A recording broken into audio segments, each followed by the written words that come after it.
March 2025 ಸಿಂಹ ರಾಶಿ ವೃತ್ತಿ ಬೆಳವಣಿಗೆಯನ್ನು ಬೆಂಬಲಿಸುವ ಶನಿಯೊಂದಿಗೆ ಮಾರ್ಚ್ ವೃತ್ತಿಪರ ಸ್ಥಿರತೆಯನ್ನು ತರುತ್ತದೆ.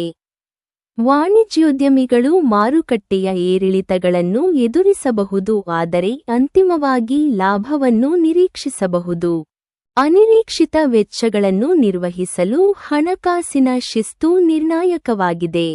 ಹಿಮ್ಮೆಟ್ಟುವಿಕೆಯಲ್ಲಿರುವ ಶುಕ್ರವು ಅನಿರೀಕ್ಷಿತ ಆರ್ಥಿಕ ಲಾಭಗಳನ್ನು ಸೂಚಿಸುತ್ತದೆ, ಆದರೆ ಶಿಸ್ತು ಮುಖ್ಯವಾಗಿದೆ. ವಿದ್ಯಾರ್ಥಿಗಳು ರಚನಾತ್ಮಕ ಅಧ್ಯಯನ ದಿನಚರಿಯಿಂದ ಪ್ರಯೋಜನ ಪಡೆಯುತ್ತಾರೆ. ಕುಟುಂಬದ ಸಾಮರಸ್ಯವು ಗುರುಗ್ರಹದ ಪ್ರಭಾವದಿಂದ ವರ್ಧಿಸುತ್ತದೆ, ಆದರೂ ಆರ್ಥಿಕ ಒತ್ತಡವು ಸಂಬಂಧಗಳನ್ನು ತಗ್ಗಿಸಬಹುದು. ಆರೋಗ್ಯಕ್ಕೆ ಗಮನ ಬೇಕು, ಏಕೆಂದರೆ ರಾಹು ಒತ್ತಡ ಸಂಬಂಧಿತ ಸಮಸ್ಯೆಗಳನ್ನು ಸೂಚಿಸುತ್ತದೆ. ಸಂಭಾವ್ಯ ನಿದ್ರೆಯ ಅಡಚಣೆಗಳು ಮತ್ತು ಮಾನಸಿಕ ಒತ್ತಡ.